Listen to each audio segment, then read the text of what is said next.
This is the Lockpicking Lawyer, and what I have for you today is a Gerda HSS padlock. It's the model 531Z.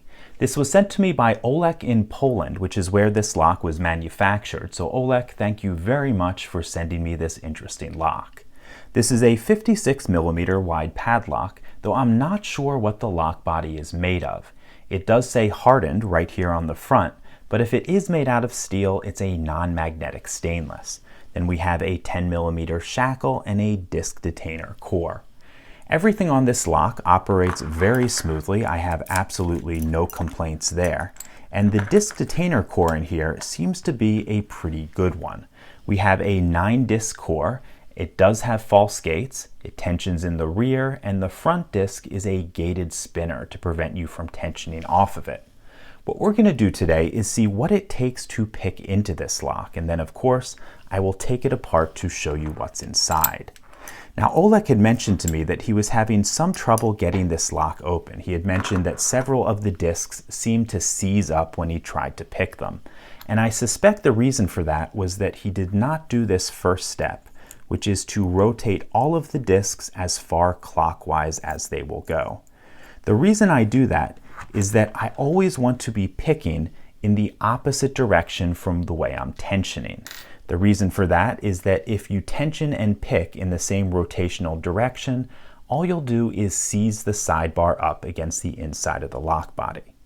The next thing we have to do is get this disc detainer pick in. This is obviously a rear tensioning pick, and it's actually designed for the Abyss granite, made by a Chinese company, though it will not work on any recent production Abyss granite. Now I'm going to show you a trick I recently learned for getting the disc detainer tip perfectly centered on the very last disc.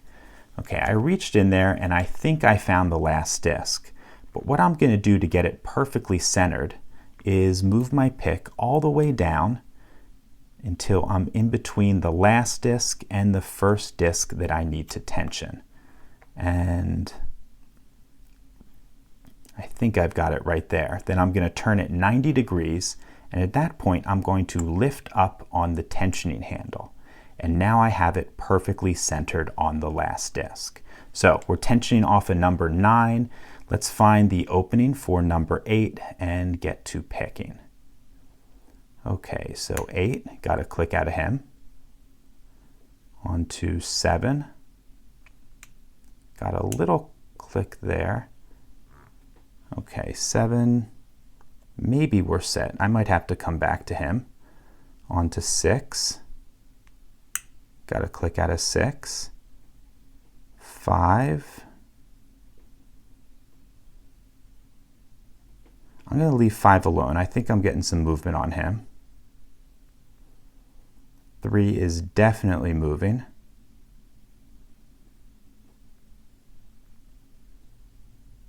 I'm not sure about 2. I'm going to leave him alone because I am not sure.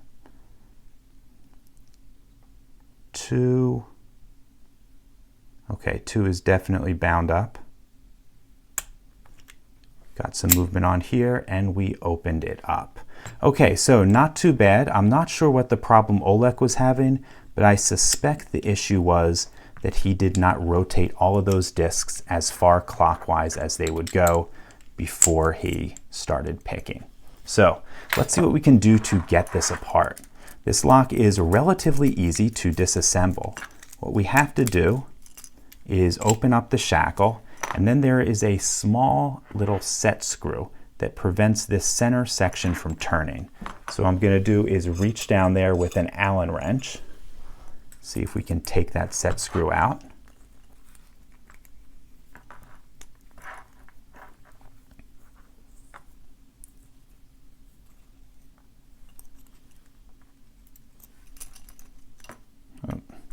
Well, I got it out, but now it's lost somewhere in there.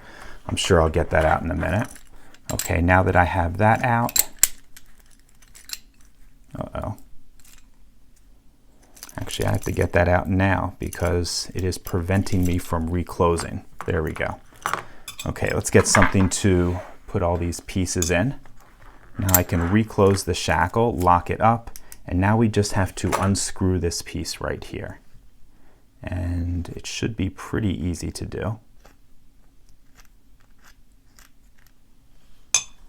Now we have the entire disc pack down there, and rather than just drop it out, I'm going to try to remove it on the key. Let's see how that works out for us.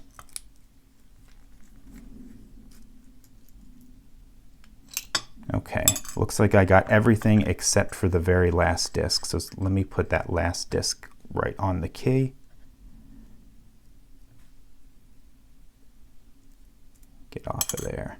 Okay, now I can show you everything, hopefully in an organized way. If we zoom in just a little bit, you can see because we have the key and we've lined up all of the true gates, those are, let's see, those are right along here. And then you can see we have several false gates in each of these discs as well. I mentioned at the beginning that we had a spinner on the top, but it was a gated spinner.